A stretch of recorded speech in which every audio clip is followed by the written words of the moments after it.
Dear Papa Dudut, naranasan niyo na bang humiling sa Diyos ng isang bagay na gustong-gusto ninyo, pero hindi pa tamang panahon para ipagkaloob niya? Ako kasi ay oo. Umabot din sa puntong nagmakaawa na ako sa Kanya na ibigay ang bagay na yon at nangako na kapag tinupad niya, ang kahilingan ko ay aalagaan at iingatan ko yon hanggang sa kamatayan ko. Hindi ako tumigil sa pagdarasal ng bagay na gusto ko dahil pag huminto ako, ibig sabihin na hindi na yon mahalaga sa akin. Bago ko ipagpatuloy ang kwento ko ay magpapakilala muna ako. Ako si Maricon, 32 years old at taga Marikina. May asawa ko si Daniel na nagtatrabaho bilang admin assistant sa isang private company sa Ortigas. Ako naman ay nasa bahay lang. Ang pinagkakabalahan ko ay gumawa at magbenta ng mga kakanin tulad ng biko, puto at maha blanca para kahit papaano ay may libangan ako. Bukod doon ay naging fan na rin ako ng programa ninyong Barangay Love Stories, Papa Dudut, dahil nalilibang ako sa pakikinig ng mga kwento ng mga kabarangay natin. Doon ko na nga naisipang magpadala ng sulat sa inyong email address at umaasa ako na maitampok ninyo ito, Papa Dudut. Magsisimula ang istorya ko noong 2021, buwan ng Marso, kung saan ay third wedding anniversary na namin ni Daniel. Pero kahit na ganoon na kami katagal na kasal ay hindi pa rin makabuo. Kaya wala pa rin kaming anak na masasabi naming amin. Meron kasi akong PCOS. At sinabi na sa akin ng OB ko na magiging challenging daw ang pagbubuntis ko. Hindi ko yon pinaniwalaan dahil marami naman akong kaibigan na nag-diagnose ng parehong sakit. Pero may mga anak naman sila. Kaya nga buo ang pag-asa namin ni Daniel na magkaka-baby rin kami, lalo na at pareho namin gusto at hinihiling yon.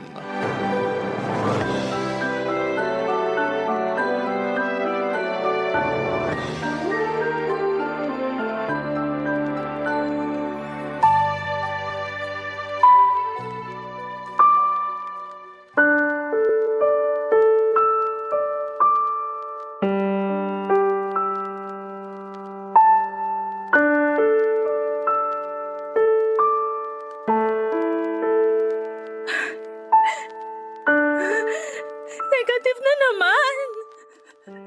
Negative na naman! Han? Ano nangyayari, Han? Bakit ka umiiyak? Kasi negative na naman tong pregnancy test ko, Han. Akala ko meron na. Akala ko nakabuo na tayo pero wala pa rin pala. Nakakainis naman. Kumalma ka lang muna. Paano ako hihinahan kung hanggang ngayon di pa rin kita mabigyan ng anak, Daniel?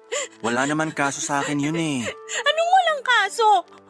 So sinasabi mo na ayos lang sa'yo na wala tayong sariling anak? Gusto ko magkaanak tayo. Pero kung hindi pa pinagkakaloob ng Diyos, anong magagawa natin? Kaya kumalma ka na. Kung bakit kasi sa dinami-dami ng mga tao, kasama pa tayo sa mga minamalas na di magkanak. Tapos yung iba dyan na wala namang kakayahang buhayin yung mga anak nila, sila pa yung pinagkakalooban. Ano bang kasalanan natin? Wala tayong kasalanan. Pero di ko rin alam kung bakit hanggang ngayon wala pa rin tayong baby. Alam ng Diyos na handa na tayo. Na gustong-gusto na natin, Han. Alam niya, pero parang di naman siya nakikinig. Hindi totoo yan. Nakikinig ang Diyos. Kung nakikinig siya, bakit di pa niya tayo binibigyan ng anak? Buti pa yung mga kapatid ko, dala-dalawa, tatlo-tatlo. Yung mga kapatid mo, meron pang ang 5. Tapos tayo kahit isa, wala pa rin. Ang unfair naman. Basta wag lang tayong tumigil sa pagdarasal na sana magka-baby din tayo, Han. Kulang pa ba yung mga dasal natin? Gusto ba ng Diyos pumunta tayo sa simbahan at manikluhod sa Kanya para lang marinig niya yung mga panalangin natin? Kasi kung oo, sobra naman siya sa atin. Kahit isa lang namang anak, Han. Kahit isa lang.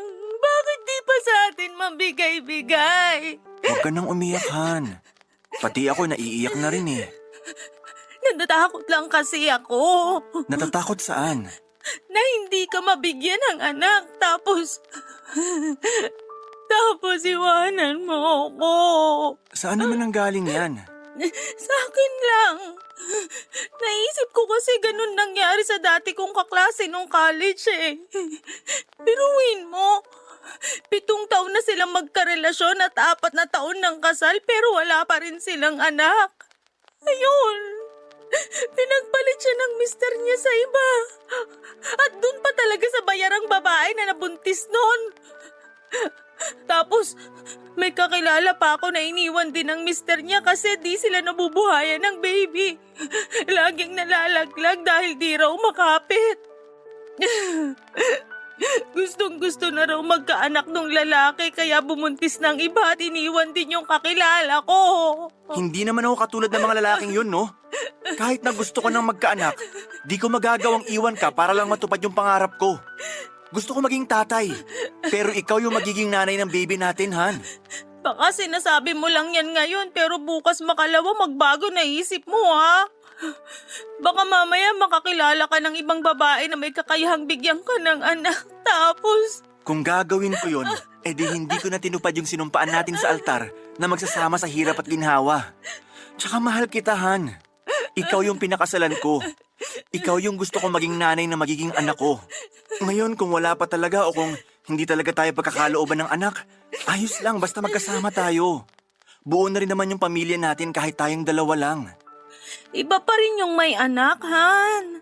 Lalo na yung nanggaling sa atin kasi mas lalong magiging masayang pamilya natin. Kaya nga wag tayong mapagod sa pagdarasal sa Diyos. Magtiwala tayo sa magagawa niya at wag na natin siyang questionin.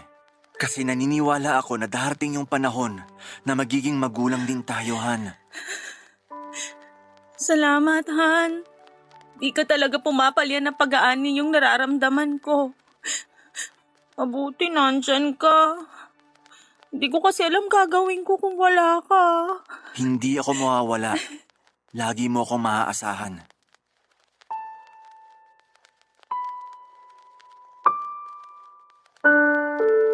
Papadudot mabuti na lamang dahil punong-puno ng pag-asa ang mister ko sa tuwing pinanghihinaan ako ng loob.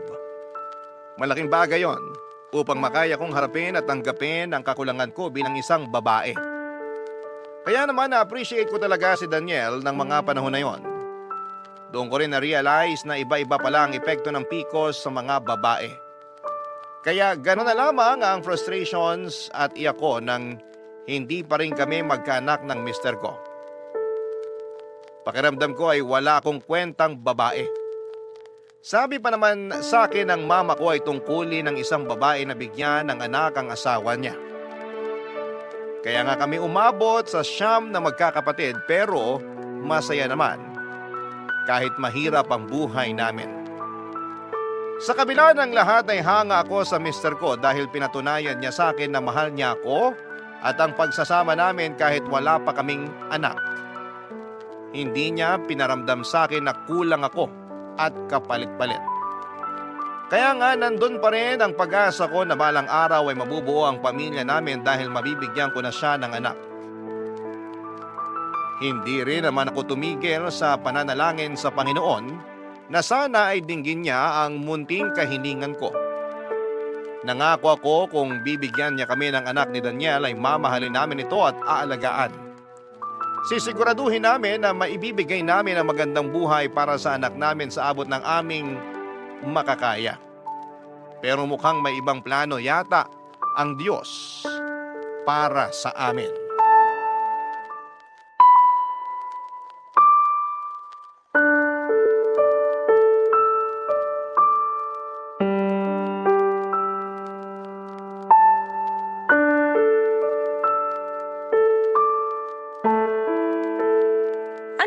sinasabi mong gusto mong mag-ampon? Naisip ko lang naman na pwede nating gawin yon. Sakaling di na talaga tayo magka-baby, Han. Kung ganon sinasabi mo na hinding-hindi na tayo magkakaanak? Yung sariling atin? Di naman sa ganon, pero Pero ano? Sabihin mo! ginawa na natin lahat. Nagdasal na tayo. Sinunod natin yung mga sinabi sa ng doktor mo pero wala pa rin talaga. Ang akin lang, magpakatotoo na Eh tayo. di lumabas din ang totoo mong kulay. Ano bang sinasabi mo? Sabi mo, ayos lang kahit wala pa tayong anak kasi baka hindi pa to yung tamang panahon. Sabi mo, basta wag lang tayong tumigil sa pagdarasal kasi nakikinig naman ang Diyos pero ngayon gusto mo mag-ampon tayo? Wala namang masama sa naisip ko, di ba? Option yun ng ibang mag-asawa na hindi talaga makabuuhan. Pwes, ayoko! Ayokong mag-ampon. Ayokong mag-alaga ng batang hindi naman nanggaling sa akin. Akala ko ba gusto mo na magkaanak tayo? Gusto ko nga, pero ayoko nung hindi sa akin galing mismo. Ano bang pinagkaiba nun? Ituturing din naman nating anak yung batang aampunin natin. Basta pakiramdam ko na hindi ko pa rin anak yung bata kahit na sabihin mong ituturing natin siyang parang tunay na anak. Kaya ayoko mag-ampon tayo. Ewan ko sa'yo, Han. Ang unfair mo. At ako pa ngayon yung unfair? Eh ikaw tong di makapaghintay na magka-baby tayo. Yung totoong atin kasi nanggaling sa atin. Naghintay naman ako At hanggang ngayon umaasa pa rin ako magkakaanak tayo. Pero di man lang pumasok sa isip mo na pwede tayong maging magulang sa ibang paraan? Hindi. At mas lalong hindi pumasok sa isip ko yung sinasabi mong pag-aampon. Ano ba kasing problema mo sa pag-aampon? Marami. Malay ba natin kung anong klaseng dugo ang nananalaytay sa mga ugat ng batang aampunin mo? Baka matigas ang ulo niya paglaki, suwael tapos hindi madisiplina. Tapos, paano kung sagot-sagutin na lang tayo niyan pag nagkaisip? O di kaya lapas tanganin bilang mga magulang niya? Sige nga! Naisip mo man lang ba yung mga bagay na yon bago mo gustuhin mag-ampon?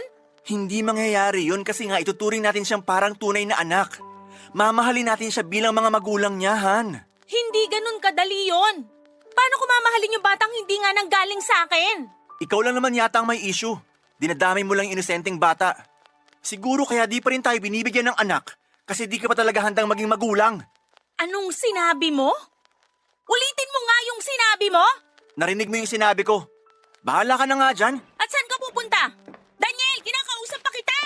Doon sa labas. Magpapahangin. Pakiramdam ko nasasakal ako rito sa bahay. Hindi ako makahinga. Sinasabi mo ba na ako ang dahilan kung bakit ka nasasakal?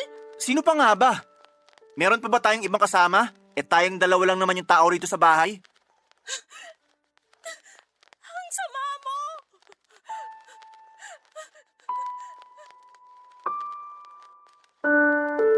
Papadudot tutol ako sa plano ni Daniel na mag-ampon. Dahil gusto kong maranasang dalhin sa sinapupunan ko ng 9 na buwan ang magiging anak namin. Saka hindi ko rin mapigilang mag-alinlangan sa gusto niyang mangyari dahil hindi naman namin kadugo yung batang gusto niyang ampunin. Pero sinabi ni Daniel na malayo nilang kamag-anak yon, anak ng second cousin niya na maagang naulila dahil namatay ang nanay pagkapanganak sa bata. At pagkalipas lang ng 1 linggo ay naaksidente sa motor ang tatay nito. Tanging lola noong bata ang nag-aalaga pero matanda na rin ito at sakitin pa. Papadudot kahit na malayong kamag-anak nila yon ay ayoko pa rin at sa huli ni respeto ni Daniel ang desisyon ko pero pinaramdam niya sa akin na malungkot siya dahil sa hindi ko pagpayag sa kagustuhan niya. Nagsimulang lumamig ang pakikitungo sa akin ni Daniel, bagay na kinatakot ko ng husto. Nag-overthink na naman ako na baka iwanan ako ng mister ko o mambabae siya kasi wala akong kakayahang bigyan siya ng anak. Doon ko na muling inisip yung kagustuhan niyang mag-ampon at kahit na hindi ko masyadong gusto ang ideya ay sumang-ayon na lamang ako. Kinausap ko si Daniel at sinabi ko sa kanya na payag na akong ampunin ang malayong kamag-anak nila, yung pamangkin niya sa pinsan, Papa Dudut. Barangay Love Stories. Barangay Love Stories. Magdadalawang buwan na yung baby nang mapunta sa amin at aaminin kong kahit papaano ay nakaramdam ako ng saya noong nahawakan ko na rin siya. Pero nandun pa rin yung bitterness kasi hindi namin siya dugot laman at hindi ko kaya ang magdala sa sinapupunan ko ng 9 na buwan. Alam ko na maunawaan ako ng mga nanay na nakikinig ngayon sa Barangay LS kung bakit ako nagkakaganito. Life-changing kasi ang pagbubuntis at panganganak. Bagay na hindi ko naman naranasan dahil sa kondisyon ko, Papa Dudut. Sa kabila ng lahat ay naging masaya pa rin ang pamilya namin nang dumating ang baby boy namin. Kahit papaano ay nakumpleto kami at natupad ang pangarap naming magkaanak. Pero kung may labis na masaya sa amin si Daniel yon. Kasi sa wakas ay meron na siyang matatawag na anak. Lalo kong napatunayan kung gaano na nga niya kagusto na magka-baby kami kahit na lagi niyang sinasabi noon na ayos lang ang pagsasama namin kahit na wala kaming anak. Kaya naman nakaramdam din ako ng pagtatampo sa kanya pero hindi ko na namang pinahalata pa. Sa aming dalawa, si Daniel ang mas naging maasikaso sa baby namin, Papa Dudut.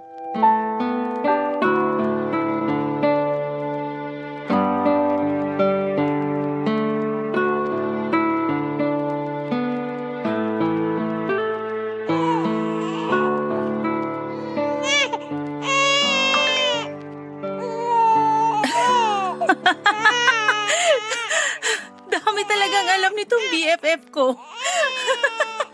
Nakakatawa mga sinasabi eh. Han? Han, si baby umiiyak. Teka, reply ako nga muna. Excited na ako sa chika ng bruha. Han, si baby ka ako. Ano bang problema sa batang yan? Ano bang problema? Eh di mo ba naririnig na umiiyak si baby? Eh di ko narinig yung iyak Sana niya na. kasi alam ko tulog lang yan Nandito kanina. na si Papa.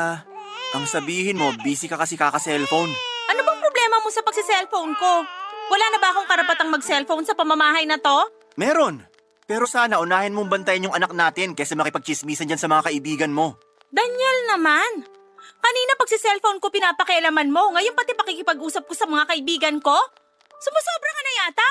Iyak kasi nang iyak si baby. Paano kung kabagin to? Sige nga. Puro ka na lang baby, baby, baby. Wala ka ng bukang bibig kundi ang batang yan. Naaalibadbaran na ako. Natural! Anak natin to! Hindi ko anak yung batang yan. Ni hindi ko nga yung kaano-ano. Anong sabi mo? Bakit? Aawayin mo ko? Magagalit ka sa akin sa pagsasabi ko ng totoo? Hindi, pero... Ilalapag ko muna si baby. Tapos mag-usap tayo. Kung aawayin mo lang ako, mabuti pa wag mo na akong kausapin. Pagod na ako maghapon sa pag-aalaga dyan sa batang yan. Hindi kita aawayin. Kakausapin lang kita. Alam mo, sobra ka nung sinabi mo na dapat kong unahin yung pag-aalaga sa batang yon. Eh buong maghapon ko na nga yung inaalagaan eh. Hindi ko lang narinig na umiyak kung ano-ano na yung sinasabi mo sa akin. I'm sorry, Han. Hindi ko sinasadya. Doon ko lang na-realize na mali nga yung mga sinabi ko sa'yo. Mali talaga. Akala mo kasi wala akong ginagawa sa bahay na to bukod sa pag-aalaga dyan sa batang yan. Baka nakakalimutan mong kulang pa yung maghapon kakalinis at kakaluto para lang may makain tayo. Minsan nga di pa ako nakakapaligo kasi panaiyak niyang ampon mo. Pwede bang wag mo siyang tawaging ampon? Anong gusto mong itawag ko sa kanya, anak? Hindi nga kami magkaano-ano. Kahit na! Inampon natin siya para ituring na anak. Kaya anak ang itawag mo sa kanya. Bakit mo umiiyak? Wala naman akong ginagawa sa'yo ah. Wala. Pero masakit yung sinabi mo. Sorry, okay? Nabigla lang ako. Hindi ko naman sinasadya. Diyan ka magaling. Sa pagsusorry tapos uulitin mo na naman. Hindi mo ba naisip na nag-a-adjust pa lang ako sa pagdating ng batang yan? Tapos gusto mo na agad tanggapin ko siya bilang anak ko. Akala ko kasi ayos lang sa'yo. Kasi pumayag kang ampunin natin siya. Pumayag nga ako. Pero di ibig sabihin pipilitin mo na akong maging nanay niyang batang yan. Eh ano pa palang silbi nun? Kung hindi mo kikilalaning anak yung bata. Kaya nga bigyan mo ako ng time. Huwag mo akong madaliin. Saka di ko naman pinababayaan yung bata eh. Inaalagaan ko siya. Inaasikaso. Kaya ano pa bang problema mo doon? Sorry, Han. Alam ko namang ginagawa mong lahat para sa anak natin. Pati ako inaasikaso mo. Sorry kasi hinusgahan kita at pinilit. Hindi na mauulit. Hindi na talaga kasi malapit na akong magtampo sa'yo. Iniisip ko tuloy na mas mahal mo yung ampon mo kaysa sa akin na asawa mo. Papa Dudut, mahal ko naman yung baby namin pero hindi buong buo. Dahil para sa akin ay hindi ko pa rin siya tunay na anak. At ang hirap lang tanggapin ng bagay na yon, kaya nga pinakiusapan ko si Daniel na bigyan ako ng panahon para makapag-adjust. Kapag pumapasok siya sa trabaho ay ginagampanan ko pa rin naman ang tungkulin ko sa bata bilang nanay. Pero aaminin kong hindi ako gaanong ka-dedicated na gawin yon sa kanya. Hindi ko kasi siya masyadong gusto at mas madalas akong makakita ng mga bagay na kinaiinisan ko sa kanya kesa kinatutuwaan. Mas naging madalas nga na irritable ako sa baby namin at maging kay Daniel. Kaya lagi na rin kami nag-aaway ng mister ko. Pero sa huli, sinusuyo niya pa rin ako, Papa Dudut, at pinagpapasensyahan. Hindi niya ako matiis at lagi niya rin akong kinakausap ng masinsinan tungkol sa mga bagay na dahilan kung bakit hindi ako masyadong affectionate sa baby namin. Pero hindi pa rin nagbago ang pakikitungo ko sa bata kahit nag-isang taon na siya sa amin. Isang beses ay iritang-irita na naman ako sa kanya. Pero yun na pala ang simula ng malaking pagbabago sa buhay at pamilya namin ni Daniel, Papa Dudut.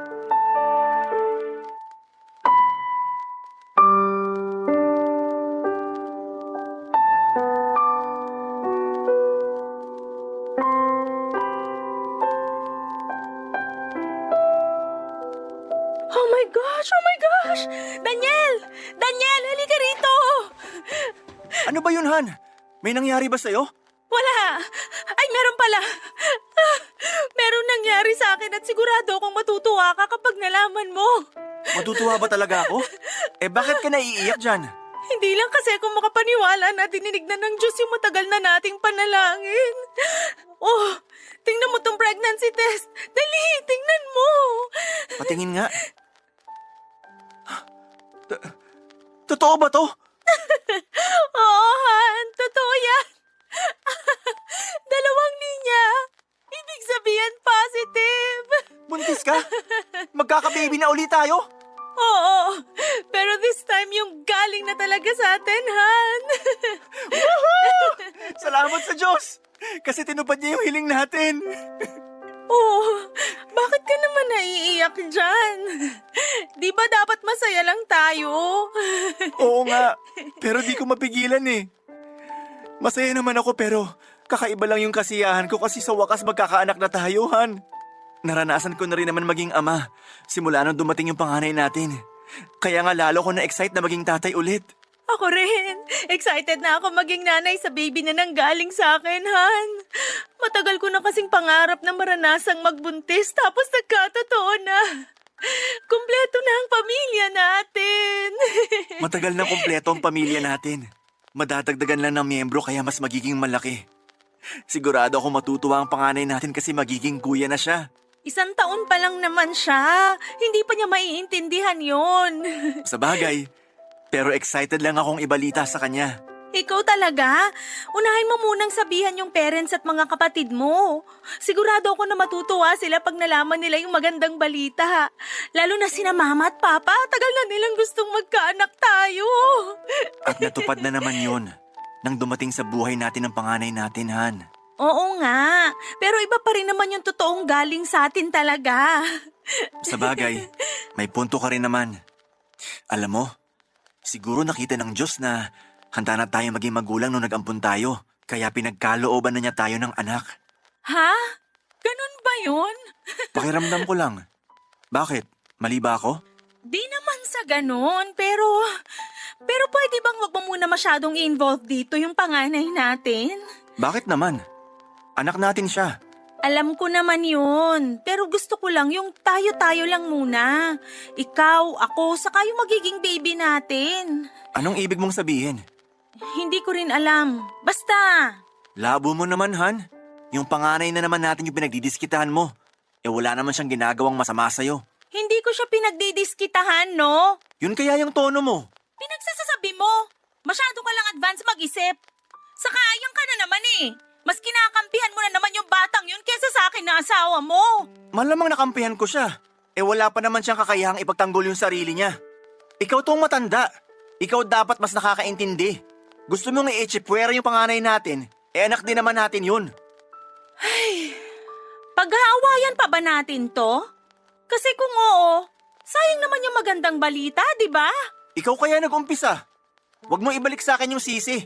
Ang saya-saya lang natin kanina tapos kung ano-ano na yung sinasabi mo dyan. Papa Dudut, nagkatampuhan kami ni Daniel ng araw na yon pero naayos din naman kalaunan. Ako ang nagsorry sa kanya kasi alam ko na na-offend ko siya sa mga sinabi ko. Hindi lang din talaga napigilan ng bibig ko. Ayoko kasi talagang isali ang panganay namin sa kasiyahan naming mag-asawa. Alam ko na medyo selfish yon pero ewan ko ba. Kahit na noong nag-isang taon na sa amin ang batang inampo namin, ay hindi pa rin ganong kalapit ang loob ko sa kanya. Pero isang himala talaga na nabuntis ako kaya naman nagpasalamat kami ng husto sa Panginoon dahil binigyan niya kami ng anak. Napakasaya ko, lalo na noong nalaman kong may buhay na sa sinapupunan ko. Kaya naman ginawa ko ang lahat para alagaan ang magiging anak namin ni Daniel. At nagdoble pa nga ang kasiyahan namin nang may makumpirma kami sa first ultrasound ko. Kambal ang pinagbubuntis ko. Ganon na lamang ang galak at excitement namin ni Daniel dahil sa dobling blessings na pinagkaloob sa pamilya namin. Hindi na kami makapaghintay sa pagdating ng mga anak namin at nadagdagan lang ang happiness nang ibalita namin yon sa pamilya namin.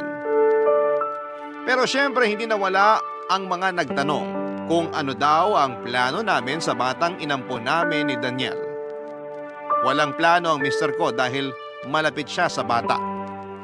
Pero ako sa totoo lang, Papa Dudut, gusto ko nang isaoli yung batang yon sa pinanggalingan niya dahil magkakaroon na rin naman kami ng mga anak ni Daniel na masasabi naming galing sa aming dalawa, Papa Dudut. Barangay Love Stories. Barangay Love Stories. Mas lalong naging malayo ang loob ko sa panganay namin at ang lagi kong excuse ay buntis ako. Kaya si Daniel na lamang ang nag-aasikaso sa bata lalo kapag day off niya. Kaya ang nangyari, Papa Dudut, ay lalo silang naging close. Bagay na kinaiinisan ko kasi hindi naman namin anak ang ampong yon.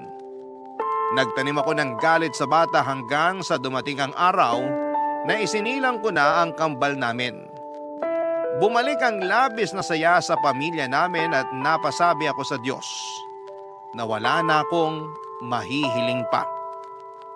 Pero kasabay noon ang pagbabalik din ng matinding kagustuhan ko na mawala na sa landas namin yung ampo namin dahil nga may mga anak na kami ni Daniel.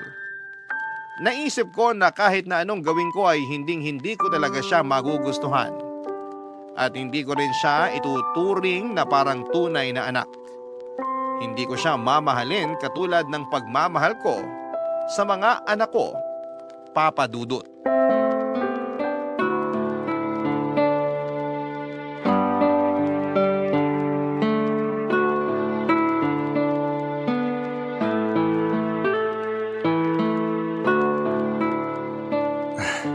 Ayan, dyan nga, Han. Sige pa, diinan mo pa. Dito ba? Oo, sige, salatin mo pa. Ayan, sige pa. Ang sarap. Grabe, parang ang dami-dami mo ng lamig sa katawan. Baka kailangan mo na magpabento sa masadya. Di na to kaya ng hilot ko. Baka nga. Pero laking tulong na rin naman ang masahe mo. Nabawasan sakit ng katawan ko. Thanks, Han. The best ka talaga. Naku, nang bola pa. Hindi kaya bola yon. Hindi ka nga rito. Tabihan mo ako sa kama. Hoy, baka ano na naman yung pinaplano mo, ha? Alalahanin mo, masakit katawan mo. Oo, pero pagdating sa labing-labing, ayos na ayos pakiramdam ko. Tumigil ka nga, Daniel. Ito naman, parang binibiro lang eh. Ay, pero alam mo, ang saya-saya ko. Bakit naman? Kasi ang laki na ng pamilya natin. Simula nang dumating yung kambal, nadagdagan ng saya sa bahay natin. Pero syempre, nadagdagan din yung ingay, lalo na pagsabay silang umiyak. Oo nga eh. Wala na akong mahihiling pa kasi kumpleto na tayo. Matagal na tayong kompleto simula nang dumating yung panganay natin, Han. Siya ang bumuo sa pamilya natin. Siya ang nagturo sa atin kung paano maging magulang. Napapansin ko, paborito mo talaga yung batang yon, no? Ha? Syempre, anak natin yon. Hindi natin anak yon. Ano bang pinagsasabi mo? Huwag mong sabihin na magsisimula ka na naman ng away. Wala akong sinisimulang away dito. Sinasabi ko lang yung napapansin ko. Lagi mo na lang bukang bibig yung batang yun eh. Puro na lang siya. Eh paano naman yung mga anak natin? Pansin ko, bihira mo na lang kargahin yung kambal. Paano ko kakargahin? Madalas naman tulog lang sila. Kahit na. Pagising sila, saglit mo lang pansinin kasi madalas mong kalaro yung ampon mo. Hindi siya ampon. Anak natin siya. Hindi mo ako mapipilit at tratuhing anak yung batang yun kasi pag bali-baliktarin mo man ang mundo, ampon pa rin siya. Alam mo, may gusto sana akong sabihin sa'yo eh. Medyo matagal-tagal ko na rin tong iniisip. Ano yun? May mga anak na tayo, di ba? Yung totoong galing sa atin, kaya bakit di mo na lang ibalik yung ampon mo sa pinanggalingan niya? Ano bang sinasabi mo, Maricon? Hindi naman natin siya kailangan kasi may mga anak na tayo. Ayoko rin sa batang yun. Naiinis lang ako pag nakikita ko pagmumukha niya. Kaya pwede ba, ibalik mo na yun sa pamilya niya? Siraulo ka ba? Siraulo na kung siraulo pero ayoko sabi sa batang yan. Ikaw lang naman may gusto dyan eh. Siguro anak mo sa ibang babae yan, no? Anak ng... Sige, subukan mo ako saktan. Ipapabarangay kita. Ano ba kasi nangyayari sa'yo? Bakit ganyan yung naiisip mo? Iniisip ko lang naman yung pamilya natin. Gusto ko tayo-tayo lang. Ayoko may kaagaw sa atensyon yung mga anak natin. Kaya nga sinasabi ko sa'yo, isoli mo na yung bata. Kung makapagsalita ka, parang nanghiram ka lang ng laruan ah. Alam mo kung di ka pa titigil sa kakasalita, baka mapikon na talaga ako sa'yo. Hindi talaga ako titigil dahil kung pikon ka na sa akin, mas pikon ako dyan sa ampon mo. Peste, panira ng pamilya. Baka nakakalimutan mong pumayag ka na ampunin natin siya. Hindi ko nakakalimutan pero napilitan lang talaga ako noon. At ngayon na may anak na tayo, hindi na natin siya kailangan. Papa Dudut, inaasahan ko na ang tututol si Daniel sa naisip ko pero hindi ko akalain na magagalit siya sa akin ng husto. Pero kung galit siya, ay mas galit ako dahil may favoritism siya. At kahit na tinanggi niya yon, hindi pa rin ako naniwala. Buo pa rin ang loob ko na isauli niya ang bata sa lola nito dahil may mga anak na kami. Pero naging matigas si Daniel kaya binantaan ko siya. Nalalayo ako at isasama ko ang kambal. Isang araw ay nagulat na lamang si Daniel na nakapag-impake na kaming mag-ina. Plano ko nung umuwi sa bahay ng parents ko dahil ayokong makasama sa bahay namin yung ampon niya. Pinigilan kami ng mister ko pero hindi ako nagpaawat lalo na nung dumating na ang mga magulang ko para sunduin kami. Maging sila isang ayon sa gusto ko na ibalik na lamang sa pinanggalingan nito ang panganay namin. Pero dahil nagmamatigas si Daniel, ay gusto ko siyang turuan ng leksyon. Pinapili ko siya kung kami ng kambal o ang ampon niya. Hindi siya noon nakapagsalita at yon ang naging hudyat ko para iwanan namin siya, Papa Dudut. Sa huli walang nagawa si Daniel kundi ang panoorin kaming umalis sa bahay ng araw na yon. Kaso noong mga sumunod na araw, pumunta siya sa bahay ni Mama at Papa para makipagbati sa akin at suyuin ako. Pero pinanindigan ko pa rin ang gusto kong mangyari. Kaya wala nang nagawa si Daniel kundi ang sumunod sa akin kaysa naman tuluyang kaming mawala sa kanya. Willing talaga ako makipaghiwalay sa asawa ko kung hindi niya ibabalik yung bata sa pinag-ampunan namin. Noong naibalik na ni Daniel ang bata sa lola nito ay bumalik na rin ako sa bahay kasama siya. Muling naging masaya kami kasi dahil sa wakas ay buo na ang aming pamilya. Pero hindi yun nagtagal dahil isang linggo pa lamang ang nakakalipas ay dinapuan ng malalang sakit ang mga anak namin. Nagsimula lang yon sa madalas na pag-ubo at pagkakaroon ng sipon, gawa ng papalit-palit na panahon. Hanggang sa lumalayon at nauwi sa pulmonya, dahilan para maospital ang mga baby namin. Nanatili rin kami doon ng 3 araw bago unang binawian ng buhay ang isa naming anak. Tapos 9 oras pagkalipas noon, sumunod namang namatay ang kakambal niya.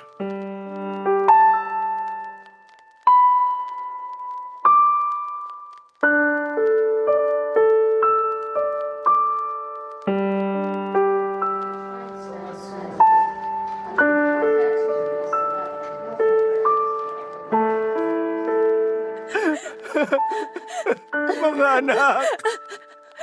Gumising kayo! Daniel, luminahon ka lang. Paano ko hinahon? Nawala na sa atin yung isa nating anak.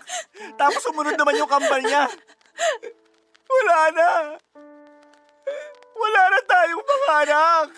Pero kahit magsisigaw ka pa dyan, hindi na sila mababalik sa atin. Anong gusto mong gawin ko? Pumalakha kasi namatayin tayo ng mga anak. Siyempre hindi. Para ka naman tanga eh. Ako pa yung tanga. Ako ba may kasalanan kung bakit maagang binawi sa atin yung mga anak natin? Sinasabi mo bang kasalanan ko? Sino pa nga ba? Ikaw yung lagi nilang kasama. Siraulo ka pala eh. Sige, pampasin mo ako.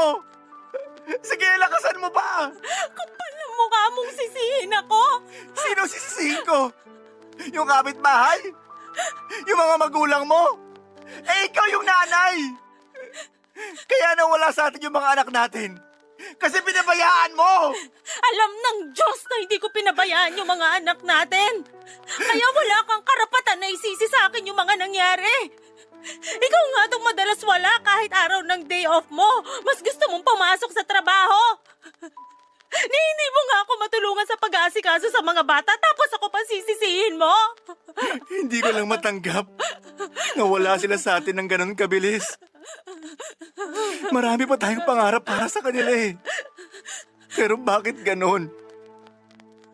Bakit ganon? Hindi ko rin alam. Ewan ko. Alam mo kung anong naiisip ko? Na baka binawi sa atin yung mga anak natin. Kasi nakita ng Diyos na hindi tayo karapat-dapat maging magulang. Ano bang pinagsasasabi mo? Paano hindi tayo karapat-dapat ang tagal-tagal na nating gustong magkaanak? Oo nga! Kaya niya tayo binigyan ng anak nung nag-ampun tayo. Pero anong ginawa mo? Hindi mo minahal yung bata. Kaya nung pinagkalooban niya tayo ng mga anak, binawi rin niya agad sa atin. Kasalanan mo talaga to kasi may favoritism ka. Ikaw rin naman may favoritism ka. Mas mahal mo pa yung ampun mo kaysa sa mga anak natin. Kaya masisisi mo ba ako kung bakit natakot ako na pag lumaki yung mga anak natin eh sila pang mamalimos ng atensyon at pagmamahal sa tatay nila? Hindi mangyayari yun kasi pare-pareho ko silang mahal. Hindi yun ang nakikita ko, Daniel. Kaya wag na wag mo akong sisisihin sa nangyari. May kasalanan ka rin. Hindi lang puro ako. Visit namang buhay to. Pinagkalooban nga tayo. Binawi rin agad. Wala na yung mga anak ko. Hindi lang ikaw ang nawalan ng anak. Ako rin. Baka nakakalimutan mo ako ang nagdala sa kanila sa sinapupunan ko ng 9 na buwan. Ang tagal ko silang hinintay. Tapos mawawala lang sila sa atin sa isang iglap. Kaya nga. Parang hindi ko na kaya. Paano pa tayo magpapatuloy? Kung ang sakit-sakit nung nangyari. Pakiramdam ko na wala na ako ng dahilan para magpatuloy. Nawala na ako ng pag-asa na mabuhay. Sobrang sakit mawalan ng mga anak, Papa Dudut. Parang kaming pinatay na paulit-ulit ni Daniel dahil binawi agad sa amin ang aming kambal. At kahit na umiyak pa kami ng dugo ay alam naming hinding-hindi na sa amin maibabalik pa ang mga anak namin. Pero sa kabila ng lahat ay kinaya pa rin namin ni Daniel na mairaos ang burol at libing ng mga anak namin. Mabuti na lamang at nasa tabi namin ang aming mga magulang para magsilbing sandigan naming mag-asawa. Hinang-hina na kasi kami at hindi na namin alam ang mga gagawin, Papa Dudut. Napakahirap ng mga unang araw at linggo matapos mailibing ang mga anak namin. Hindi kasi kami nagkikibuan ni Daniel at para bang hangin lang kami sa isa't isa pag nasa bahay. Magkatabi nga kami sa kama kapag natutulog pero magkatalikuran naman kami dahil ayaw naming makita ang bawat isa. Pakiramdam ko ay sobrang naging malayo ang loob namin ng asawa ko at kamuntik na nga kaming maghiwalay. Umabot sa punto na umuwi ako sa bahay ng parents ko para doon muna magstay habang hindi pa kami parehong naghihilom ni Daniel. Malaking bagay yung espasyo namin sa isa't isa para mapag-isipan ang mga nangyayari sa buhay namin. Hindi nga nagtagal ay nagkapatawaran kaming mag-asawa at muling nagsama sa iisang bubong papadudot. Sa kasalukuyan ay pinipilit naming umusad ni Daniel. At kahit na mahirap gawin yon matapos ang mga nangyari ay pinili pa rin naming magpatuloy. Marami kaming pinagsisisihan. Lalong-lalo na ako. Na-realize ko na baka tama siya nang sabihin niya sa akin kaya binawi sa amin ang mga anak namin ay dahil nakita ng Diyos na hindi pa ako handang maging isang ina. Kasi kung handa na ako ay hindi ko ipagdadamot ang pagmamahal ko sa isang bata at ituring ito na sariling anak kahit na hindi ito nanggaling sa akin. Nalulungkot lang ako kasi huli na bago ko yun napagtanto. Pero umaasa ako na sana'y bigyan pa rin kami ng Diyos ng pagkakataon na maging mga magulang kami ni Daniel. Hanggang dito na lamang po ang sulat ko, Papa Dudut, nawa ay kinapulutan po ito ng aral ng mga kabarangay natin. Maraming salamat po kung mapili po ninyo ang istorya na maitampok sa programa ninyo. God bless po sa Barangay Love Stories. Number 1 po ang Barangay LS 97.1 sa puso namin. Ang inyong forever kapuso at kabarangay, Maricon. Dear Papa Dudut, ako nga pala si Bea, 20 years old, isang aminadong conservative. Mula sa pag-iisip, sa galaw at sa pananalita, isama mo na rin ang pananamit ko. Lagi akong tinatawag na manang ng mga kakilala ko. Nung una ay naiinis ako dahil hindi naman kasalanang maging isang conservative. Pero nang tumagal ay nakasanayan ko na.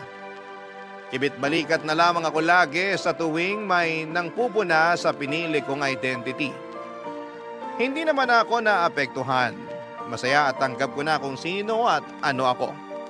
Kung gaano ako ka-conservative.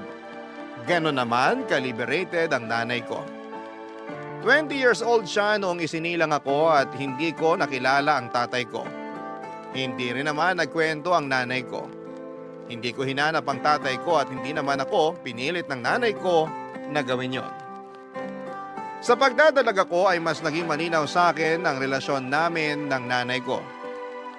Malabo at malayo.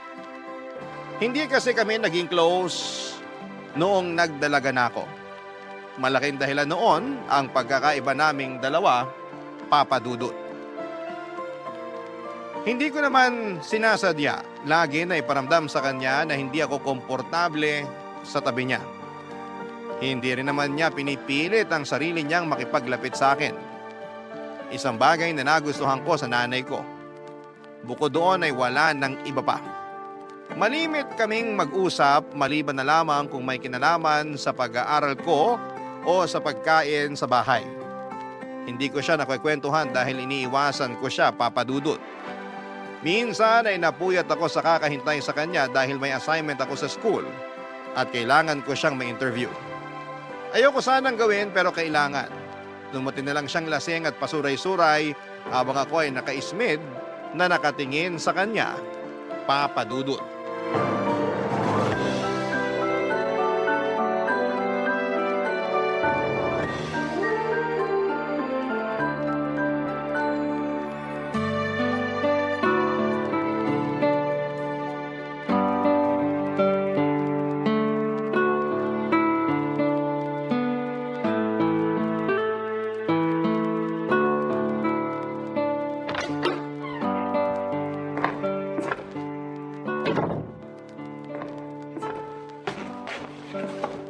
Bakit ngayon ka lang? Nakakagulat ka naman. Ako nga ito nagulat sa'yo eh. Mag-uumaga na pero ngayon ka palang umuwi. Uwi ba yan ng matinong nanay? Inumagal na uwi, hindi na agad matino. Amoy alak ka pa. Kaya nga naman mga amoy sampagita ako pag nasa beer house. Hindi nakakatuwa, Nay. Ikaw naman, masyado kang seryoso. Ang alanganin kasi ng oras ng uwi niyo. Pinag-alala niyo ako eh.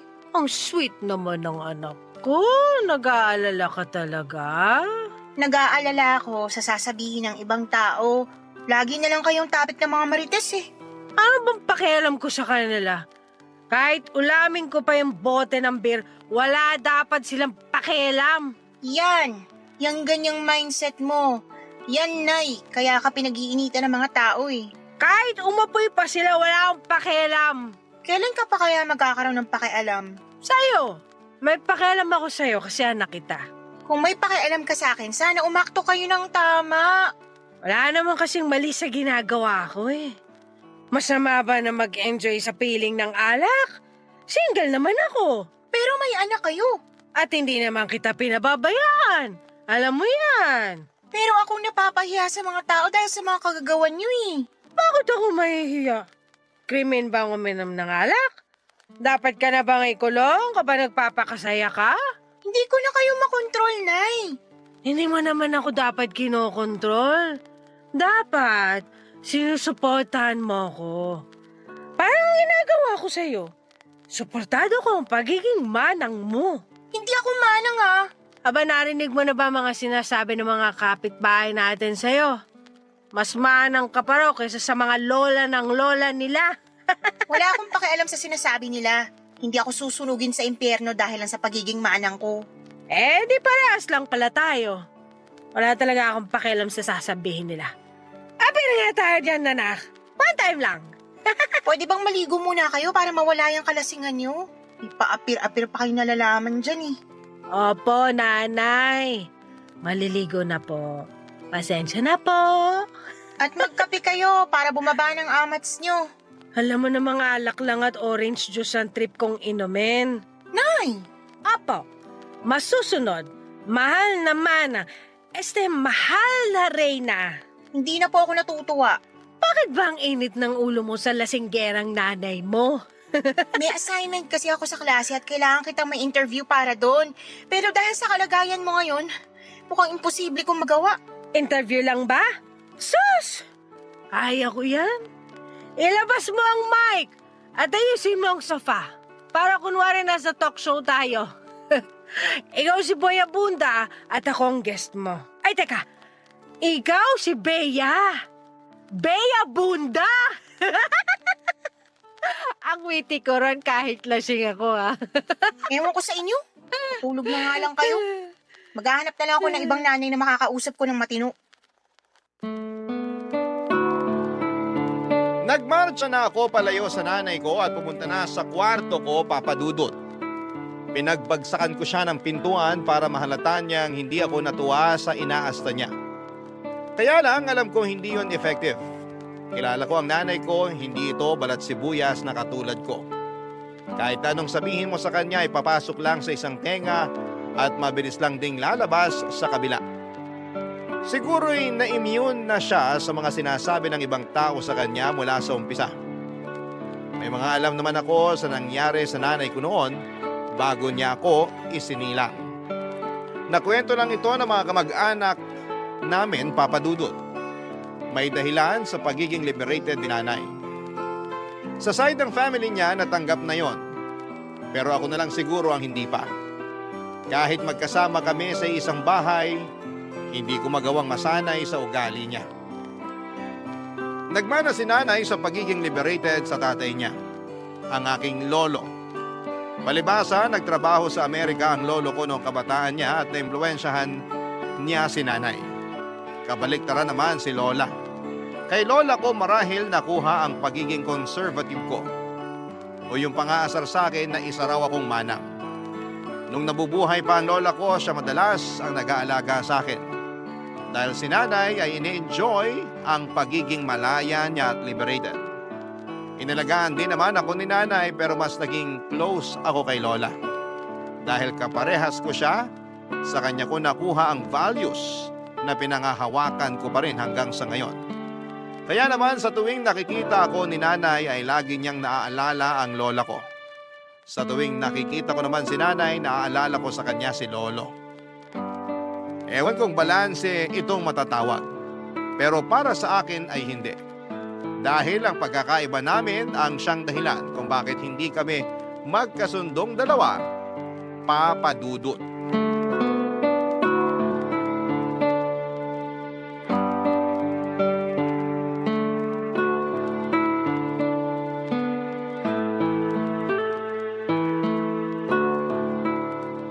Saan ka pupunta?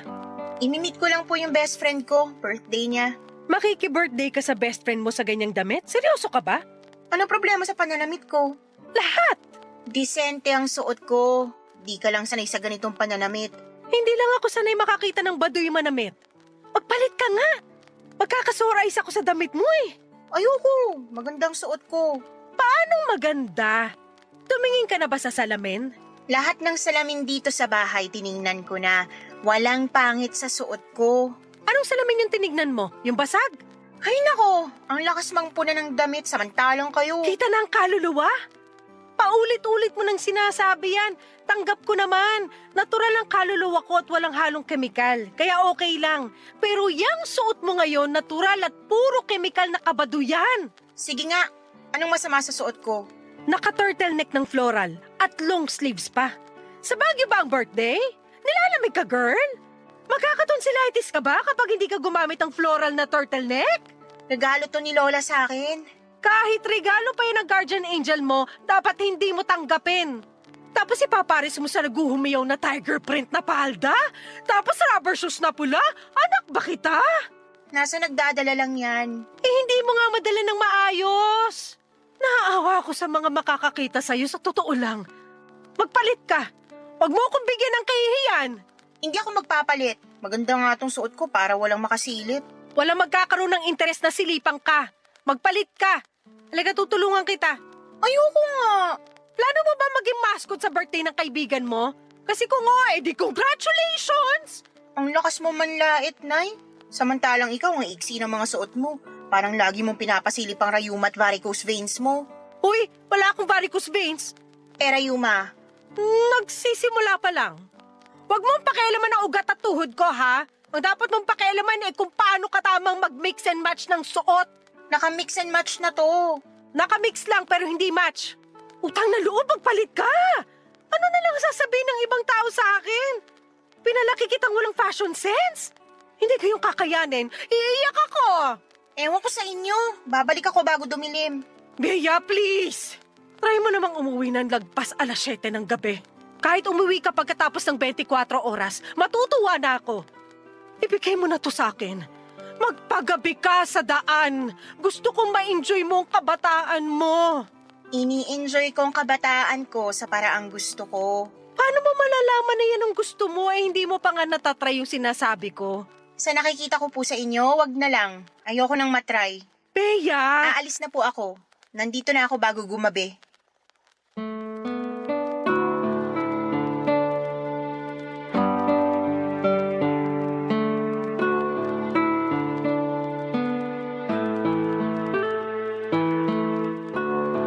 Papa Dudut, nagmamadali na akong lumabas para hindi na makahabol si nanay ng satsat sa akin. Sa mga ganong sitwasyon lang niya ako madalas binubungangaan. Kapag napapansin niyang sumusobra na ang pagiging conservative o manang ko. Gusto niyang masubukan ko na magwalwal kasama ang mga kaklase kong nag-aaya sa akin sa inuman o kaya ay magpagabi. Pero hindi ko kasi nakahiligan yon. Iniisip ko pa lamang ay para na akong nasusuka. Hindi kaya ng sistema ko na lunukin ang lifestyle ng nanay ko. Marami pa siyang gustong ipasubok sa akin, Papa Dudut. Tulad na lamang ng make-up, ilang beses niya akong binibilhan ng make-up pero lahat ay pinamimigay ko lang. Bukod kasi sa hindi naman ako marunong gumamit noon ay hindi ko rin nakikita ang kailangan ko pang gumamit noon. Tanggap naman ang itsura ko, Papa Dudut. Hindi para sa akin ang makeup. Ang isang bagay nga na hindi ko magawang tanggapin mula sa nanay ko ay yung pagpupumilit niya sa akin na magparitoke. Nakahanap kasi siya ng buy one take one promo nung selebrasyon ng Mother's Day sa isang beauty clinic. Ilang araw niya akong pinipilit na maghanap ng ipaparitoke sa mukha ko. Ilang beses siyang nagmakaawa para may kasama siya. Nagsuggest siya na magpalaki raw ako ng dibdib o kaya ay magpakapal ng labi dahil yon ang uso. Nagulat ako sa mga gusto niyang mangyari at sinabi kong kasalanan sa Diyos. Ang gawin yon, Papa Dudut. Tinawanan lamang niya ako at sinabing marunong lagi magpatawad ang Diyos, Papa Dudut. Barangay Love Stories. Barangay Love Stories. Sa pagdaan pa ng mga araw ay mas lalong nalayo ang loob ko kay nanay. Lalo kapag nagkakaroon ako noon ng flashbacks tungkol sa pagpapalaki niya sa akin. Kung paano niya kausapin ang mga kaklase at mga kaibigan ko. Hindi na ako natutuwa sa kanya pero dahil nanay ko siya ay kinakailangan kong tiisin kung sino siya. Nangako na lamang ako na kapag nakapagtapos na ako ay magmamadali akong umalis sa poder niya. Wala na akong balak magpakita sa kanya o makisalamuha kahit tuwing Pasko o kaarawan niya. Tanging pagpapadala na lamang ng pera ang koneksyon ko sa kanya. Siyempre hindi ko pa rin naman siya pababayaan dahil utang na loob ko sa kanya ang lahat. Pero pinangako ko na hanggang pera lang ang makukuha niya sa akin at hindi ang pangunawa ko. Mahirap lang talagang unawain ang mga prinsipyo ni nanay. Mahirap siyang unawain in general. Dapat nasanay na ako, hindi ba? Dahil 2 dekada ko na siyang kasama. Pero hindi ko maintindihan ang sarili ko kung bakit hindi ko pa rin makuha ang punto niya sa buhay na pinili niya. Hindi na siya bata pero kung umasta siya, akala mo'y teenager lamang at ang nakakainis pa ay parang wala siyang pakialam sa mga sinasabi ko. Parang hindi niya maintindihan na hindi ako okay sa nakikita ko sa kanya. Hindi niya alam na nakakaapekto na sa mental health ko ang mga desisyon niya sa buhay. Lalo na ang mga sinasabi ng ibang tao sa aming dalawa. Pati ako ay nadamay na sa mga chismis ng mga kakilala namin. Kung siya'y walang pakialam, ako naman tong laging nasasaktan.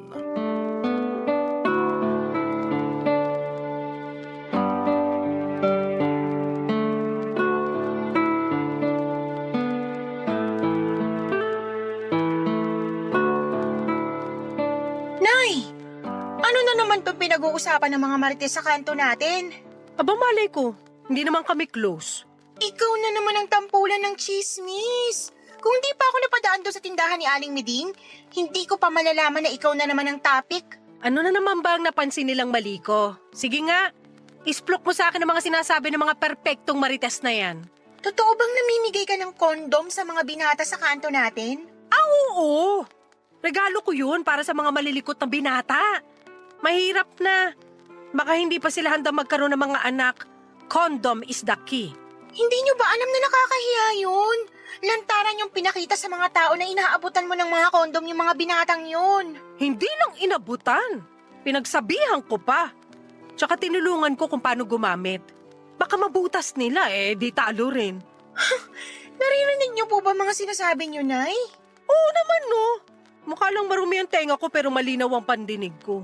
Ang ibig kong sabihin, paano nyo nasasabi ang mga ganyang salita? Hindi dapat kayo namigay ng mga kondom. Na-video ka pa at pinakita sa akin habang nagbubukas ng kondom para ituro kung paano ang tamang paggamit. Baka lang kasi hindi nila alam baka hindi na ituro sa kanila sa school. Hayaan nyo ang mga magulang nilang magturo nun. Alam mo ba kung gaano ka-awkward para sa magulang na ituro yun sa mga anak nila? Lalo na tayong mga Pinoy. Hindi ka nga nahihiyang abutan ako lagi ng birth control pills buwan-buwan? At dapat nga magpasalamat ka sa akin kasi protektado ka na. Protektado ako dahil hindi ko naman ginagawa ang iniisip nyo. Mabuti naman pero kung balak mo na, Nay! hindi naman kita pinagbabawalan. Sino ba naman ako? Maaga nga ako nakabuo, diba? Hindi naman ako nagsisi dahil maganda ka at matino. At sana kayo rin matino. Namigay lang ng condom at pills, hindi na agad matino. Sobra ka namang mang-judge. Mas grabe pang panghuhusga sa inyo ng mga nasa kanto natin. Makahalata naman kayo. Alam ko naman yan, pero hanggang kahulang naman ng mga yon. Hindi rin nila ako kaya, no? Huwag nga sila magmalinis. Alam ko lahat ng baho nila. Pasalamat sila, hindi ako interesadong pagpiestahan ng buhay ng ibang tao. Hindi gaya nila. Wala sana silang pagpipiestahan kung hindi ka pabigay ng mga ichichismis nila sa'yo. Kasalanan ko ba kung interesting ang buhay ko para sa kanila? Ako ata ang artista/vlogger dito sa barangay natin. Bawat galaw ko binabantayan. Pinag-uusapan. Paano hindi babantayan ang bawat galaw nyo? Sobra naman kasi ang ginagawa ninyo. Mukha lang sobrang ginagawa ko sa mga taong kulang ang pangunawa sa mga katulad ko. Ang hirap nyo rin kasing unawain. Lagi na ako napapahamak dahil sa mga ginagawa nyo. Pati ako nadadamay. Minsan ayoko na lang lumabas ng bahay dahil lagi na lang silang may sinusumbong sa akin tungkol sa inyo. Kahit magsumbong sila, ako pa rin ang kampihan mo. Kung alam nyo lang kung gaano kayo kahirap kampihan, Nay. Ang hirap! Kunwari hindi ako nasaktan sa sinabi mo. Tatanggapin ko yan kasi hindi mo pa rin ako maintindihan. Pero tandaan mo, magbubunga ng maganda tong pagiging pakawala ko. Kailan naging magandang pagiging pakawala? Basta, makikita mo. Napailing na lamang ako sa mga walang kwenta at walang katuturan na mga sagot ni nanay. Alam kong kahit na anong sabihin ko ay hindi pa rin ako mananalo sa kanya. Magkaiba talaga kami ng mindset. Kaya hindi niya makita ang punto ko. Hindi ko rin makita ang punto niya. It's a tie. At yun ang nakakainis dahil wala ni isa sa amin ang sumubok pantayan o unawain ang mindset ng bawat isa. Aminado akong ipagtatanggol ko ang nakagisnang kong mga prinsipyo at ibang paniniwala sa tama at mali. Ganon din naman si nanay. Hindi rin niya basta-bastang aabandonahin ang prinsipyo at nakasanayan niya. Lalo't may edad na rin siya. Lalong matataga sa bato ang mga prinsipyo niya kapag tumagal at nadagdagan palalo ang edad niya. Marami pang naging issue si nanay na nung una ay pinalagpas ko. Akala ko kasi marirealize pa niyang mali ang ginagawa niya pero nagkamali ako doon. Minsan ay muntika na siyang madimanda dahil sinuportahan niya ang isang dalaga sa kanto namin para magpalaglag. Nabuntis ang dalagang ito nang hindi sinasadya at hindi siya balak panagutan nang nakabuntis sa kanya. Wala rin siyang trabaho at umaasa lang sa sustento ng kanyang nanay. Matapang na sinuportahan ni nanay na ipalaglag nito ang pinagbubuntis niya dahil daw mas lalo lang mahihirapan ang buhay ng isisilang niya kung hindi pa siya handa bilang isang ina financially at emotionally. Napailing na lamang ako nang malaman kong galit na galit ang nanay ng dalagang ito kay nanay. Umabot pa sila sa barangay at nagkainitan ng ulo hanggang sa tinakot siya ng nanay ng dalaga na idedemanda kapag hindi pa siya nagsorry. Hindi nagsorry si nanay. Tinaasan niya ang pride niya at walang nagawa ang nanay ng dalaga. Mabuti na lamang at kapos sa pera ang nanay ng dalaga kaya wala itong ginawang pagdedemanda, Papa Dudut.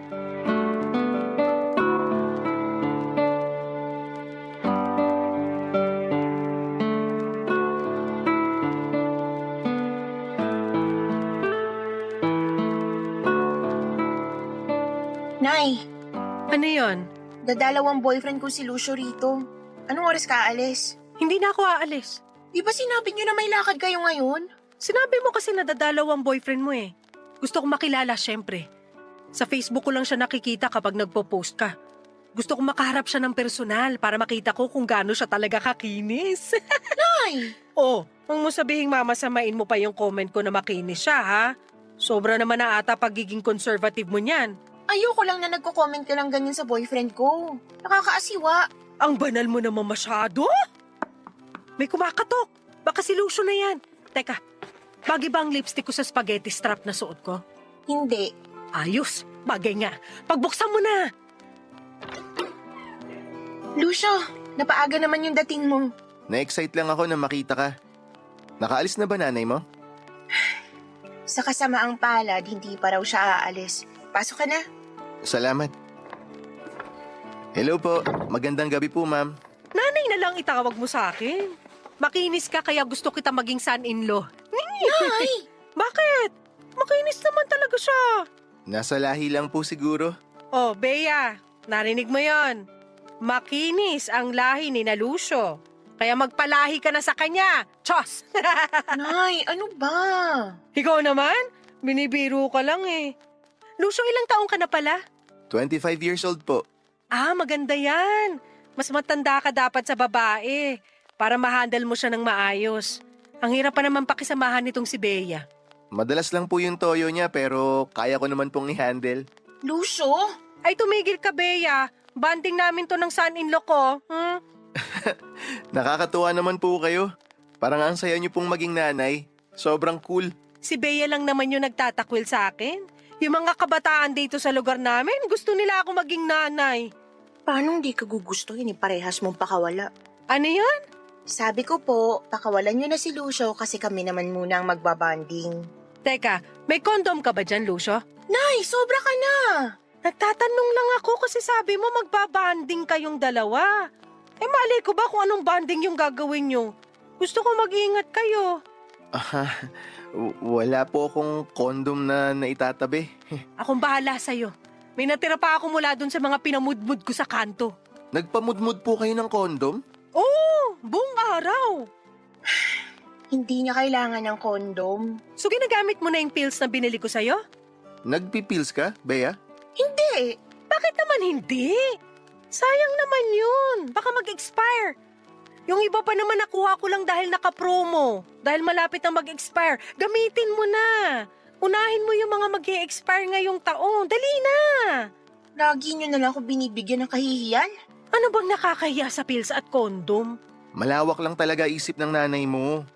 Nakakatuwa nga eh. Hindi lahat ng mga nanay ganyan mag-isip. Thank you, Lucio, ha? Nakahanap na rin ako sa wakas ng kakampi. At dahil dyan, ako na ang bahala sa 1-year supply mo ng condom!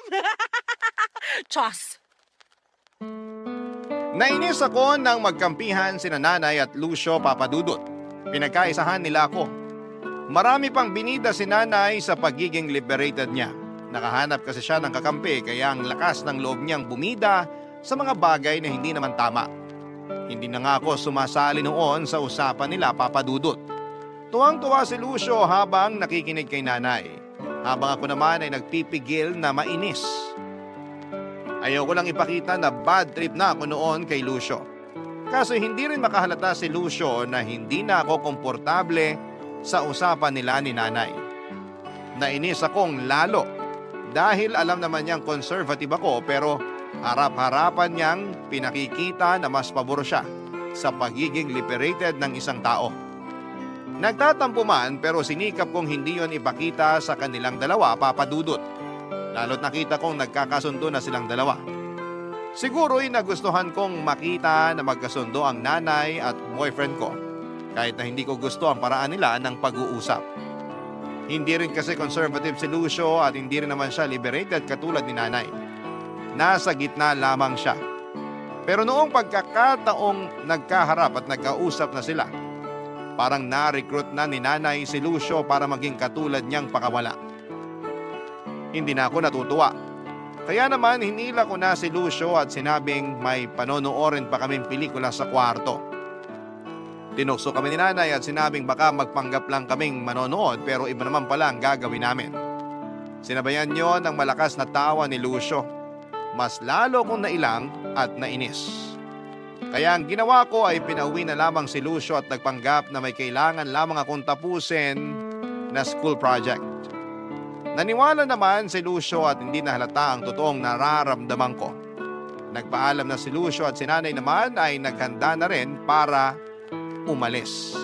Nagplano na siyang ituloy ang lakad niya dahil tapos na niyang makilala si Lucio Papadudot. Barangay Love Stories. Barangay Love Stories. Hindi ko na muling pinadalaw si Lucio sa bahay Papadudot. Doon na lamang kami madalas sa bahay nila kapag wala ang mga magulang nito. Nagtanong si Lucio kung bakit ayaw ko na siyang papuntahin sa bahay at sinabi ko ang katotohanan. Hindi ko gusto na naiimpluwensyahan siya ni Nanay at tinawanan lamang ako ni Lucio. Wala naman daw masama sa mga sinasabi ni Nanay. Magandang araw na may kakaiba na mindset si Nanay para mabalanse ko ang tama at mali. Hindi ko na lamang inimik si Lucio Papadudot. Ayoko na lang pahabain pa ang argumento namin. Kahit ano namang sabihin ko, idol ni Lucio ang nanay ko at wala akong panalo doon. Kaya naman iniwasan na lamang namin na mapag-usapan si nanay sa tuwing magkasama kami para hindi masira ang mood ko. Sa wakas ay nakahalata na rin si Lucio. Panay din ang tanong ni nanay kung kailan muling dadalaw si Lucio. Pero kabit-balikat lamang ang sagot ko sa kanya.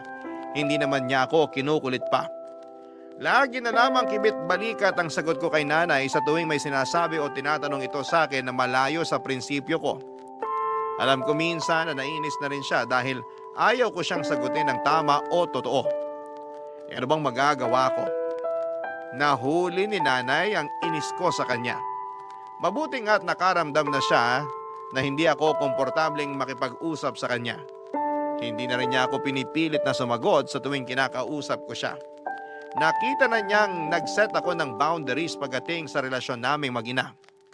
Mas naging payapa tuloy ang buhay ko at hindi na ako napipilitang makipag-usap at makipagbangayan kay nanay. Lalo na sa tuwing may issue ito na may kinalaman sa pagiging liberated niya. Kaya lang meron na namang nangyari at hindi ko matiis na hindi siya kumprontahin, Papa Dudut. Hindi na naman ako nakapagpigil ng inis ko, Papa Dudut.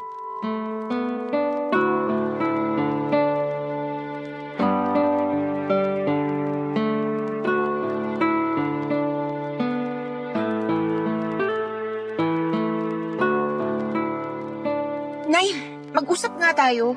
Himala! Gusto mo na ulit akong kausapin. Sa totoo lang, hindi naman ako natutuwang makipag-usap sa inyo dahil puro stress na lang pong inaabot ko sa inyo. Ano na naman kaya ang kasalanan ko ngayon? Bakit kayo nag-post ng video sa Facebook tungkol sa pribadong ginagawa ng magkarelasyon sa kama? Hindi naman sa kama ginawa na magkarelasyon sa video Nay, hindi nyo na naman nakikita ang punto ko eh. Ikaw siguro yung nag-report ng videos ko, no? Hindi lang ako.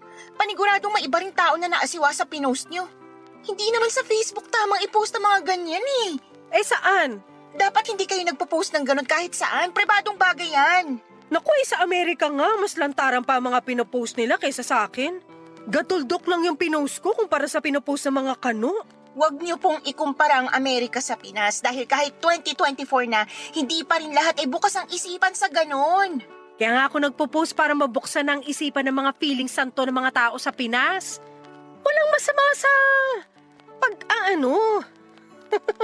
Tingnan mo na, kahit ako nahawa na sa'yo. Hindi ko na rin mabanggit ng diretsahan ng tamang term. Pag-aano na lang nasabi ko para lang makilibel sa pagiging conservative mo. At mali ako sa pagiging conservative ko? Wala namang masama. Yan ang pinili mong daan eh. Kaya hayaan mo lang din kasi ako sa pinili kong daan. Kanya-kanyang trip lang yan. Kanya-kanyang trip talaga? Alam niyo bang hindi trip ng mga magulang ni Lucio ang mga pinost niyong videos? Paano nila ako nakita eh, hindi ko naman sila friend sa Facebook. Kasi tinag mo si Lucio sa mga video na yon. Malamang makikita nila. Ay, di sorry. Wala naman ako masamang intensyon dun. Mali ang intensyon niyo. Pati sa akin nag-iba na ang tingin ng magulang ni Lucio. Grabe naman silang manghusga. Bagay sila na tumira rito sa barangay natin. Marami sila makakaparehas. Baka naman pwedeng kahit minsan seryosohin niyo itong mga sinasabi ko sa inyo. Sineryoso ko naman. Ayoko lang palakihin at ayoko lang mas lalong stressing ka. Paano ayaw niyong ma-stress ako yung mga sagot niyo nakakaputok ng ugat sa sentido? Sige na, buburahin ko na yung videos para hindi na pumutok ang ugat mo. Sana kasi hindi niyo na lang pinost eh. Ano magagawa ko na-post ko na? Sorry na lang para sa mga hindi malawak ang pag-unawa. Kahit sinong malawak ang pag-unawang iharap sa inyo, mahihila niyo para kumitid ang utak. Sigurado ako. Hindi kita pinalaki para manghusga ha. Nakakasakit ka. At ako ba hindi nasasaktan sa mga epekto ng ginagawa niyo? Apektado lahat sa akin dahil sa mga hindi niyo pinag-iisipang desisyon. Pinag-isipan ko lahat ng ginawa ko. Nagkataon lang na maling mga tao ang nakakita kaya hindi nila na-appreciate ang intensyon ko. Intensyon yung mang-inis. At nakita nila yon. Kaya yun ang naging reaksyon nila eh. Sana masaya na kayo na nakapangbuwisit kayo ng araw ng mga tao. Sila lang ang nambubwisit ng araw nila. Kung kaya lang nilang buksan ang isipan nila, maiintindihan nilang walang masama sa mga ginagawa ko. Ilan na kami nagsasabi na hindi tama ang mga ginagawa niyo. Wala na kayong tama, Nay. Wala. Ang ipanganak at buhayin ka. Hindi ba tama yon? Hindi ako nakaimik sa sinabi ni Nanay Papa Dudut. Hindi ko na rin binalak na sagutin yon. Alam kong nasaktan ko siya sa walang preno kong bibig, pero ganun talaga kapag napuno ka na. Tinalikuran niya ako at hindi na hinintay pang sumagot ako. Alam naman niyang wala rin akong panlaban sa huli kong sinabi sa kanya. Nagkulong siya sa kanyang kwarto at malakas na nagpatugtog ng rock music. Pero sa kabila ng ingay ng musikang pinapakinggan niya, dinig ko pa rin ang pag-iyak niya. Nasaktan ko si Nanay at aminado akong nasaktan ako nang makita siyang ganon. Yun ang unang beses na nagpakita siya ng ganon sa akin, Papa Dudut. Hindi ko yon napaghandaan. Nasanay kasi akong lagi siyang matapang at balahura kong sumagot. Mahal ko si Nanay pero maraming beses na sinagad nito ang pasensya ko. Nag-impake ako at tinawagan si Lucio. Nakiusap ako na pansamantala ay titira muna ako sa kanila. Alanganin noong umpisa si Lucio pero noong umiyak na ako ay pumayag na siya. Pansamantala lang naman ang pagtira ko kina Lucio. Nagpapanamig lamang ako sa mga nangyari sa pagitan namin ni Nanay. Babalik din naman ako sa bahay namin at hindi ko pa kasi kayang harapin noon dahil alam kong magkakailangan pa kami. Nag-iwan ako ng sulat kay Nanay na pansamantala ay magpapasama muna ako kay Lucio. Hindi naman niya sinagot ang sulat na yon at hindi rin niya ako minessage kahit sa Facebook or text. Nagsimula na akong tumira pansamantala kay Lucio. Inasikaso naman niya ako pero hindi pa rin nawala sa isipan ko si Nanay. Bihira kong umuwi ang mga magulang ni Lucio. Kapag andun ang mga magulang niya ay madalas lamang akong nagkukulong sa kwarto ni Lucio dahil nahihiya ako. Baka kasi hindi pa rin nila mapatawad ang ginawang pagpo-post ni Nanay ng malalaswang videos sa Facebook. Siguro inabot ako ng 2 buwan sa bahay ni Lucio bago ako nagpasyang umuwi ng bahay, Papa Dudut.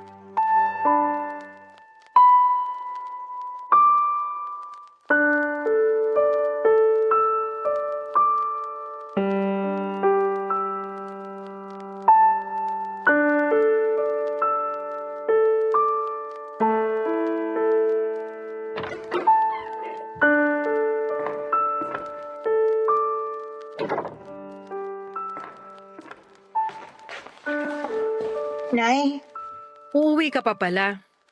Kala ko hindi na. kailangan ko nang umuwi. Siguro naman ayos ka na. Hindi ka nagalit sa pagiging pakawala ko? Uy, may nasabi na naman ba ako? May mali ba? Ano yun? Huwag kang umiyak. Alam mo namang mahina ang nanay mo sa mga luha mo eh. Buntis po ako, Nay. Talaga? May mga naisip ka na bang kunin na ninang? Huwag kang kukuha rito sa barangay natin, ha? Nako, walang mapapalang apo ko tuwing Pasko sa kanila. Nay, narinig niyo po bang sinabi ko? Oo, buntis ka. Congratulations! May intindihan mo na ako sa wakas. May kaibigan akong Obigaini. Doon ka na magpa-check ka para may discount tayo. Nay, buntis ako! Buntis! Ay hala, paulit-ulit? Irerekomenda ko ba sa'yo na magpa-check up sa Obigaini kung kabag lang yang nangyayari sa'yo? Hindi niyo kasi siniseryoso eh. Ano bang hindi siniseryoso? Ay, ang dami ko na nga plano sa apo ko. Sa private school siya mag-aaral. Babawi ako sa kanya kasi hindi kita napag-aral sa private school. Siya lang apo ko. Hindi pa ako ready. 20 years old pa lang ako. 20 years old din naman ako nung nabuntis sa'yo. Hindi rin ako ready nun. Pero nung nakita na kita, walang araw na hindi ko piniling hindi maging ready. Paano ako magiging ready? Ayaw akong panagutan ni Lucio. Aba, demonyong bata pala yun ah. Makinis lang pero napakasama. Ibigay mo sa akin ang address niya para maratrat ko. Ayaw din kasi ng magulang niya sa akin eh. Eh di ayaw din natin sa kanila. Hindi natin sila bate. Tayong 3 ng apo ko ang magkakakampi. Hayaan natin sila.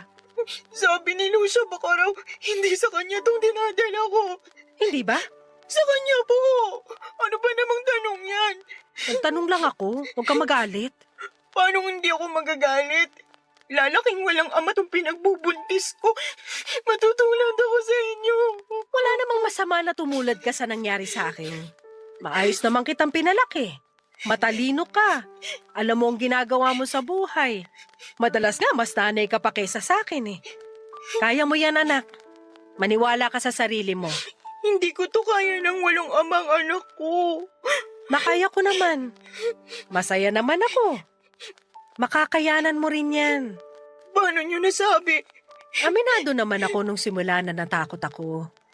Naisip ko pa nga ipalaglag ka eh. Kaso nanaginip ako. Nanganak daw ako at kalong-kalong na kita sa panaginip ko. At yun daw ang pinakamasayang pangyayari sa buhay ko. Dreams do come true nga. Kasi totoong ikaw ang pinakamasayang nangyari sa buhay ko. Kahit lagi mo kong inaaway. Sabi ng magulang ni Lucio, hindi raw talaga si Lucio ang tatay ng pinagbubuntis ko. Kasi katulad